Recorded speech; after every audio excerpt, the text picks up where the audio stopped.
What if I told you some old cars were built so tough, they might just outlive their owners? While modern rides come packed with tech that breaks faster than a teenager's phone screen, these machines were engineered like indestructible monuments. We're talking cars that laugh at rust, shrug off abuse, and just keep rolling. So buckle up, because you're about to meet 12 legends of durability. And trust me, these stories will surprise you. Mercedes-Benz W123, 1976 to 1985. Imagine a car so overbuilt that even accountants cried when they saw the production costs. That was the Mercedes-Benz W123, a machine engineered with the philosophy of make it stronger, then make it stronger again. This wasn't a luxury sedan. It was an armored diplomat disguised as a family car. The doors felt like safes, the panels were thicker than most modern hoods, and the diesel engines were so unstressed they practically yawned at highway speeds. In Morocco, these cars are still running as taxis, some showing more than 600,000 miles on their original engines. That's not urban legend, it's documented reality. Mechanics call them cockroaches of the car world because no matter what, they refuse to die. Owners joke that the cars actually get better after the first 200,000 miles, as if the engines finally loosen up and settle into their forever rhythm. But the magic wasn't just under the hood. Mercedes went overboard everywhere. Even the vacuum-powered central locking system had redundancy. Built like engineers were preparing for NASA missions. And here's the kicker. Mercedes reportedly lost money on every W123 sold. They weren't just making cars, they were accidentally creating mechanical immortality. Today, finding a well-kept W123 is like discovering buried treasure. These cars aren't just classics, they're survivors. After the apocalypse, when everything else is gone, there will be cockroaches, Keith Richards, and W123s still rolling. In the end, the W123 wasn't just built to last, it was built to outlive civilizations. Honda Accord 3rd generation, 1986 to 1989. Now let's flip over to Japan in the 1980s, where Honda engineers were acting like perfection-obsessed students who refused to settle for anything less than an A+. The 3rd generation Accord didn't just aim for reliability, it was practically a sacred mission. Engineers obsessed over everything, from the thread pitch of screws to the durability of cup holders, testing them for 100,000 insertion cycles. Who does that? Honda in the 80s, that's who. The engines were beautifully simple. Fuel injection systems so straightforward that shade tree mechanics could figure them out with a wrench and some stubbornness. No overcomplicated sensors, no fragile computers. Just clean, honest engineering that kept working. These cars routinely passed 300,000 miles with nothing more than oil changes and timing belts.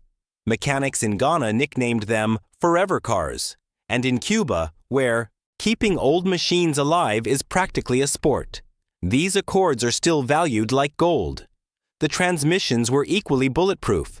Manuals shifted with the precision of Swiss watches, while automatics, though less refined, lasted decades without complaint. The attention to detail was so intense that even door hinges were designed to endure decades of abuse. It wasn't glamour, it was grit. What really cements the 3rd Gen Accord's reputation is how it performed in harsh environments. Whether it was tropical heat, mountain roads, or unpaved village tracks, the car just refused to give up. Even when parts finally did fail, they were so simple you could repair them with basic tools and determination. In a world where new cars are disposable tech gadgets on wheels, the 3rd generation Accord remains proof that durability isn't an accident, it's a choice. Honda chose well, and that's why these cars are still quietly humming along worldwide. Jeep Cherokee XJ, 1984 to 2001. When Jeep engineers created the Cherokee XJ, they weren't aiming for family-friendly SUV. They were building a rolling rebellion against planned obsolescence. The XJ was tough, brutally tough, like it had been designed to survive a nuclear blast and still make it to the grocery store. Its unibody construction, revolutionary at the time, made it lighter and stronger than the lumbering body-on-frame SUVs it competed against. It wasn't supposed to work, but somehow it worked beautifully. The secret weapon? The 4.0-liter inline-six engine. This thing was less an engine and more a doomsday device. Owners routinely pushed them past 300,000 miles with little more than oil and optimism. Rural mail carriers in the United States Postal Service drove them daily through punishing routes, and 2 decades later, many of those same XJs are still in service. That's not luck. It's engineering done right. Simplicity was another key. No confusing electronics, no fragile luxury gadgets, just a transfer case, solid axles, and a ride height that let you drive over practically anything. Jeep fans even formed the XJ Mafia, a tongue-in-cheek cult dedicated to worshipping their Cherokees. And here's the wild part. Their stories of hitting 500,000 miles aren't exaggerations. They're real. The Cherokee XJ became more than a car. It was a badge of resilience. Families used it. Off-roaders punished it. The government depended on it. And through all of that, it kept chugging along like an unkillable mechanical mule. Today, finding a clean one is nearly impossible because most are still out there, working. In the end, the XJ proved that sometimes simple and stubborn beats flashy and fragile. Ford Crown Victoria, 1992 to 2011. Now imagine building a car that could endure the worst drivers in America and keep running.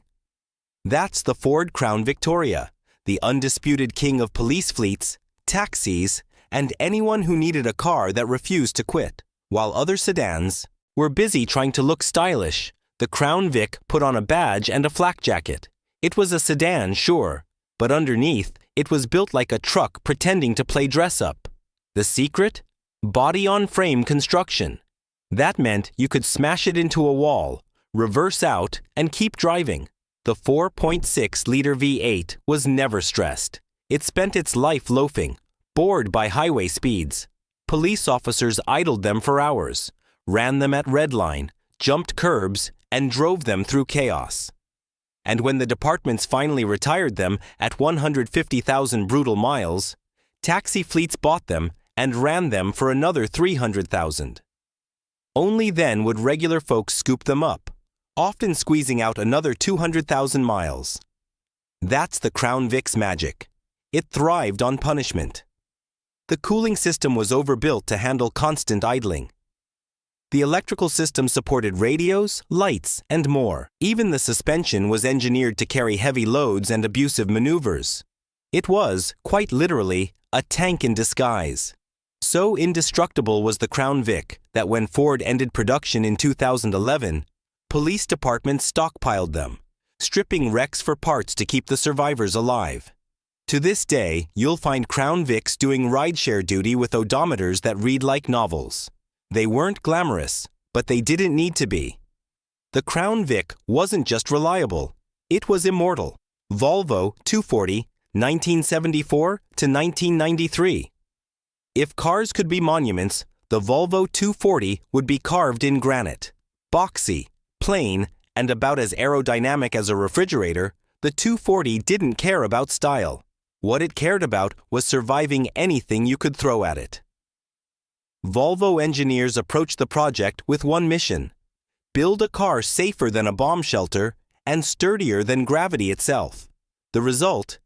Engines so durable they've been documented hitting 1 million miles. That's not marketing spin, it's verified. The B21 and B23 engines were tested to extremes, sometimes deliberately run without oil until they seized, only for Volvo to go back and make them even stronger. With basic maintenance, 400,000 miles was practically routine. Some owners even say the car gets better the older it gets, like a cast iron pan that just keeps seasoning itself. Then there was safety. Volvo was decades ahead of everyone else, introducing crumple zones, reinforced passenger cells, and 3-point seat belts before many competitors even admitted seat belts were necessary. Insurance companies adored them because accidents rarely destroyed them. Parents adored them because their kids could crash one and walk away. Mechanics adored them because they were easy to fix with basic tools. Sure, they looked like rolling bricks, but in cities like Portland or Burlington, the beat-up 240 became a kind of cultural statement. I could buy a new car, but why bother when this one will outlast me? They weren't flashy. They weren't fast, but they were indestructible. And in the end, that's what made the Volvo 240 a legend. Toyota pickup/Hilux, 1979 to 1995. If one car deserves the title of unkillable, it's the Toyota Hilux. This wasn't just a truck. It was an industrial tool disguised as transportation. Toyota engineers in the 1980s looked at American pickups breaking down and basically said, "Hold our sake." What they built became so legendarily durable that it achieved pop culture fame when BBC's Top Gear tried and failed to kill one. They drowned it in the ocean. They set it on fire. They dropped it from a crane. They demolished a building with the truck on top. After each disaster, the Hilux shrugged, coughed a little, and started back up. No special effects. No gimmicks. Just a truck that refused to give up. The secret was Toyota's relentless philosophy of Kaizen, or continuous improvement. Every flaw found in testing was redesigned out of existence. Engines like the 22R and 22RE were masterpieces of simplicity. Timing chains instead of belts, straightforward fuel injection, and cooling systems built to handle Death Valley heat while towing ridiculous loads. The transmissions, agricultural in their simplicity, bulletproof in their execution. But the Hilux wasn't just tough. It was versatile. Farmers, soldiers, construction crews, and explorers all swore by it. In fact, it became infamous as the go-to vehicle in war zones. Where parts were scarce and abuse was constant, the Hilux kept rolling. Rust? Sure, it happened. But even corrosion seemed to take its time out of respect for the truck's spirit. Decades later, clean Hiluxes from this era are nearly impossible to find because people refuse to let them go. They're not just vehicles, they're survival partners. If humanity ever colonizes Mars, odds are the first truck there will be a Hilux, already loaded with tools, ready to keep working long after we've given up. Chevrolet Suburban, 1973 to 1991. Before SUVs were status symbols parked in grocery store lots, the Chevrolet Suburban was a serious machine built for serious work. The 1973 to 1991 generation wasn't about leather seats and infotainment screens. It was about raw durability, essentially a pickup truck on steroids with enough space to haul your crew, your gear, and probably half a small town. The frame was so overbuilt it could serve as bridge support. The engines, whether you chose the small block 350 or the big block 454, were understressed brutes. They didn't make eye-popping horsepower numbers, but they delivered endless torque, pulling trailers, boats, and anything else you threw behind them. You could work these motors all day, and they'd just keep grumbling along, asking for more. Four-wheel drive? Mechanical and simple. No fragile electronics to get confused. You pulled a lever, things clicked, and suddenly you were driving through terrain that would scare mountain goats. The transmissions were equally tough. 3-speed automatics or gorilla strength manuals that might wear out your arm before they wore out themselves. The Suburban earned its reputation in oil fields, construction sites, and ranches.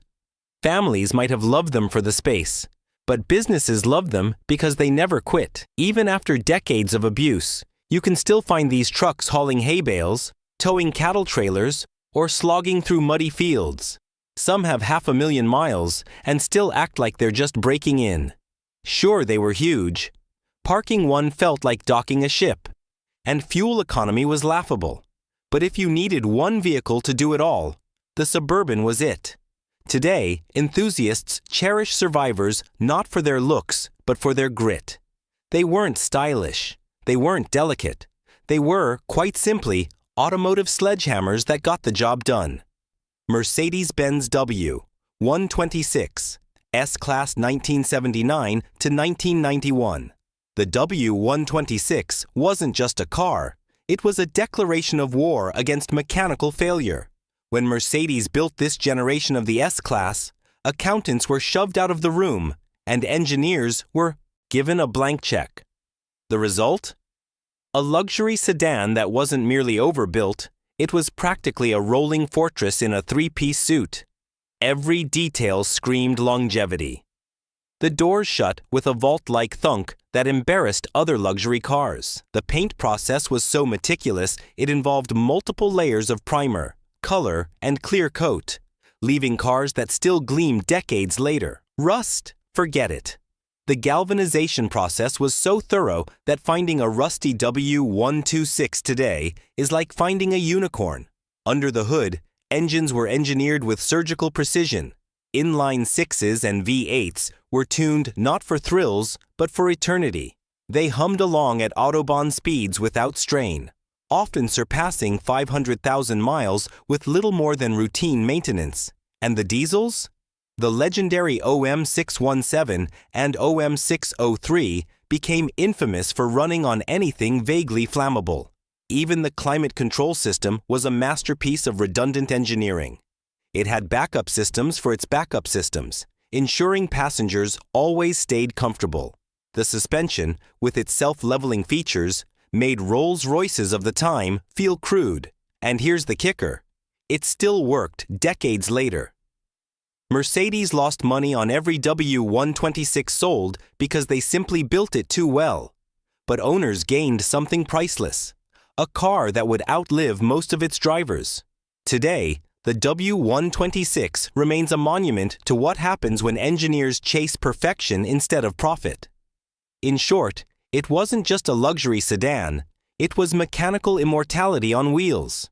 Toyota Land Cruiser 60 Series, 1980 to 1990. If one vehicle defines indestructibility, it's the Toyota Land Cruiser 60 Series. While rivals sold rugged SUVs for weekend adventures, Toyota was building a truck for the end of the world.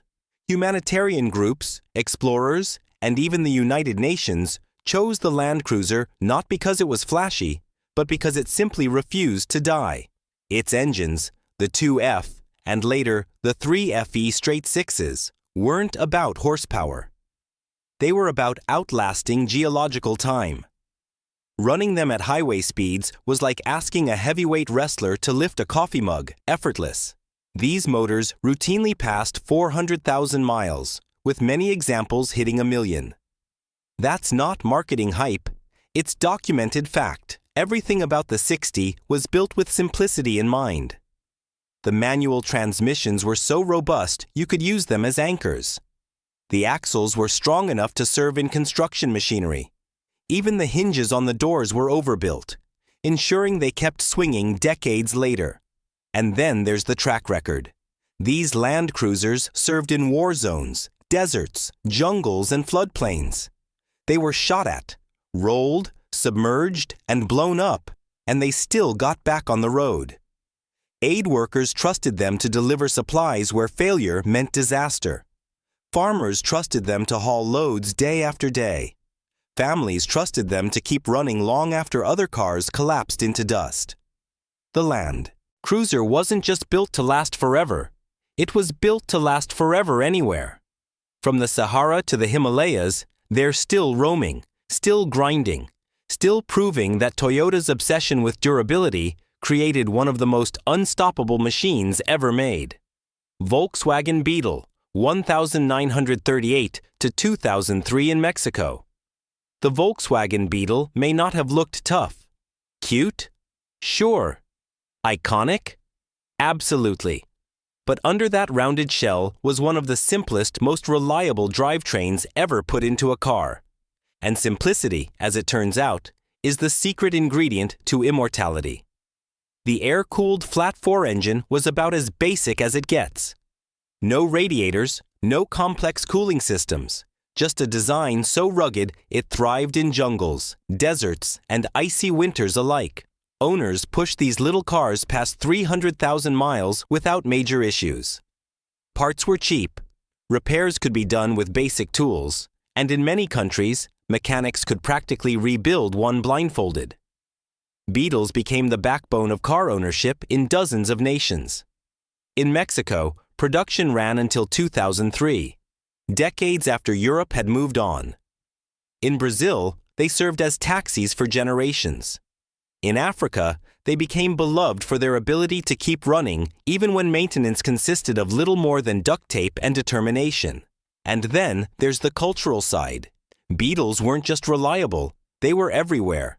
Families drove them until the wheels fell off, and then bolted the wheels back on to keep going. They survived neglect, abuse, and modifications that would have killed more delicate cars. The Beetle wasn't fast, it wasn't glamorous, and it wasn't luxurious. But it was honest. It proved that when you strip a car down to its essentials and build those essentials well, you create a machine that just won't quit. That's why even today, on back roads across the globe, you'll still see Beetles humming along, carrying memories as effortlessly as they carry passengers. Saab 900 1978 to 1994. Quirky, strange, and stubbornly different, the Saab 900 wasn't your typical forever car. But ask any Scandinavian mechanic and they'll tell you, these things were tanks disguised as oddball Swedish sedans. Saab engineered the 900 with cold winters and rugged terrain in mind. The engines, particularly the naturally aspirated 4 cylinders and the legendary turbo models, were built to endure punishment. Many examples have surpassed 400,000 miles, with owners swearing the cars just get tougher with age. And unlike many contemporaries, Saabs handled snow, ice, and rough roads with ease, thanks to their robust front-wheel drive setups. But the 900 wasn't just about survival, it was about survival with personality. The controls were laid out with airplane-like logic, a nod to Saab's aviation roots. Switches were intuitive, dashboards were functional, and safety was prioritized long before it was mainstream. The result? A car that not only lasted forever, but also protected its passengers with obsessive care. These cars earned reputations in Northern Europe and North America for being virtually indestructible daily drivers. Owners ran them until the odometers stopped ticking, and then kept running them anyway. Stories of 900s hitting 500,000 miles aren't rare, they're expected. Today, the Saab brand may be gone, but the 900's reputation lives on. Find one in decent shape, and chances are it'll outlast cars built decades later. Quirky? Yes. Stylish? Debatable. Durable? Absolutely. The Saab 900 may not shout about its toughness, but it quietly proved itself one of the most reliable survivors of its era. So there you have it. 12 machines that laughed at planned obsolescence and proved that true engineering outlasts trends. These cars weren't just transportation. They were partners, survivors, and sometimes even legends in their own right. Which one of these immortals would you trust to carry you into the unknown? Drop your story in the comments below. Hit that like button and subscribe for more journeys through car history. Because some legends, like these, never die.